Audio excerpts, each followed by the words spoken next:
कभी सोचा है कि जिंदगी की जो सबसे बड़ी चुनौती होती है वही हमारी सबसे बड़ी ताकत बन सकती है? चलिए आज एक कहानी से समझते हैं कि कैसे मुश्किलें हमें रोकने के लिए नहीं बल्कि हमें और मजबूत और महान बनाने के लिए आती हैं। तो चलिए इस एक सवाल से शुरू करते हैं। जब जिंदगी के रास्ते में कोई बड़ा सा पत्थर आ जाए तो क्या करना चाहिए? वहीं रुक जाना चाहिए या फिर कोई और रास्ता खोजना चाहिए?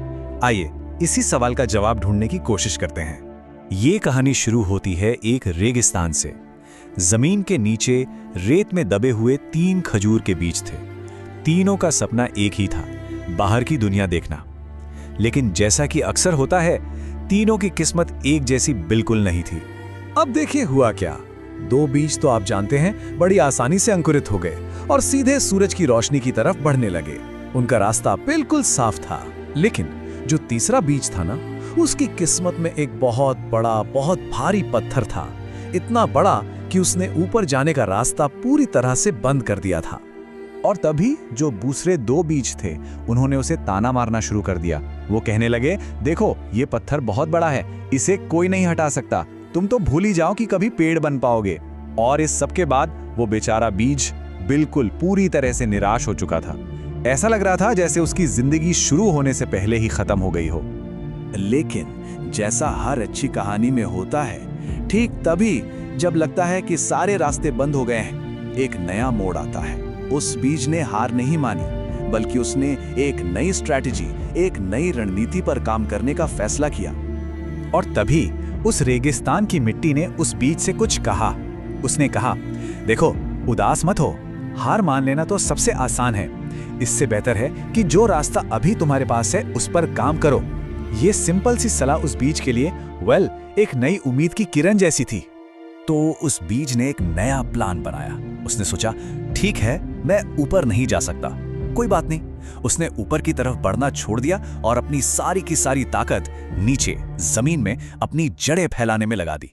उसका मिशन अब सिंपल था, जमीन की गहराई में पानी ढूंढना और बस ताकत इकट्ठा करना। ये देखकर जो दूसरे पेड़ थे वो उस पर हंसने लगे। उन्हें लगा कि ये तो बेवकूफी है। उन्होंने कहा, ये तो अपनी सारी एनर्जी बर्बाद कर रहा है, नीचे जड़ें फैलाने से भला कौन ऊपर निकलता है। लेकिन उस बीज ने किसी की एक न सुनी। वो बस अपने काम में लगा रहा, चुपचाप। और अब वक्त आ गया था नतीजे का। देखते हैं कि उस बीज की इस छिपी हुई मेहनत का, उस अनदेखी कोशिश का आखिर हुआ क्या। क्योंकि जो काम ऊपर से किसी को नजर नहीं आ रहा था ना, वो जमीन के नीचे, आप जानते हैं, एक पूरी क्रांति ला रहा था। तो हुआ ये कि धीरे धीरे उसकी जड़ें इतनी गहरी चली गईं कि वो जमीन के नीचे पानी के एक स्रोत तक पहुंच गईं। बस अब उसके पास एनर्जी ही एनर्जी थी, ताकत दोगुनी हो चुकी थी और उसके पास था एक मजबूत जड़ों का जाल। और इसी नई ताकत के दम पर उसने पत्थर के बगल से अपना रास्ता बना ही लिया। और आखिरकार वो कोंपल जमीन से बाहर सूरज की रोशनी में आ ही गई। और जैसे ही वो बाहर आया ना, पूरी कहानी ही पलट गई। क्योंकि उसकी जड़ें तो पहले से ही पानी तक पहुंच चुकी थी, उसे स्ट्रगल ही नहीं करना पड़ा। वो बीज बस कुछ ही दिनों में इतनी तेजी से बढ़ा कि एक विशाल शानदार पेड़ बन गया। दूसरे दोनों पेड़ तो बस देखते ही रह गए, बिल्कुल हैरान। पर रुकिए, कहानी यहां खत्म नहीं होती, क्योंकि अभी असली टेस्ट तो बाकी था। असली परीक्षा तो अब होनी थी, जब कुदरत खुद इन पेड़ों की नींव, इनकी फाउंडेशन को परखने वाली थी। कुछ दिन बीते और उस रेगिस्तान में एक भयंकर तूफान आया। बहुत बड़ा, बहुत तेज। हवा इतनी जोरदार थी कि बड़े से बड़े पेड़ भी अपनी जगह से हिलने लगे थे, उखड़ने लगे थे। और जब तूफान थमा तो नजारा देखने लायक था, सच में। जो पेड़ बड़े आसानी से उग गए थे ना, जिनकी जड़ें गहरी नहीं थीं, वो या तो टूट कर गिर गए या जड़ से ही उखड़ गए। लेकिन वो पेड़ जिसने उस पत्थर से संघर्ष किया था, वो अपनी जगह पर बिल्कुल मजबूती से खड़ा रहा, ऐसे जैसे कुछ हुआ ही ना हो।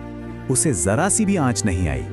तो इस पूरी कहानी का सार क्या है? इससे हम क्या सीखते हैं? ये हमें सिखाती है कि प्रॉब्लम्स का, मुश्किलों का असली मकसद क्या होता है। वो हमें तोड़ने के लिए नहीं आती, वो हमें बनाने के लिए आती हैं। मतलब इसको ऐसे सोचिए, संघर्ष का टाइम, जो स्ट्रगल का टाइम होता है, वो एक्चुअली में तैयारी का समय होता है। जब हमें लगता है कि हम आगे नहीं बढ़ पा रहे, प्रोग्रेस रुक गया है, तभी हम शायद अंदर ही अंदर अपनी जड़ें, अपनी नींव मजबूत कर रहे होते हैं। उस पेड़ के लिए, उस पत्थर के खिलाफ जो संघर्ष था ना, वही उसकी असली ट्रेनिंग थी। सोचने वाली बात है, उसकी सबसे बड़ी प्रॉब्लम ही उसकी सबसे बड़ी ताकत बन गई। जब प्रोग्रेस सबसे धीमी लग रही थी, बिल्कुल थमी हुई, ठीक तभी सबसे गहरी जड़ें बन रही थीं, और इन्हीं जड़ों ने उसे आने वाले हर तूफान के लिए तैयार कर दिया। तो आखिर में ये सवाल सोचना तो बनता है, क्या आज का जो सबसे बड़ा संघर्ष है वो कल की सबसे बड़ी ताकत बन सकता है? इस कहानी से तो यही लगता है कि जो पत्थर आज रास्ता रोकता हुआ दिख रहा है, शायद, बस शायद, वही कल हमारी सबसे मजबूत नींव की वजह बनेगा।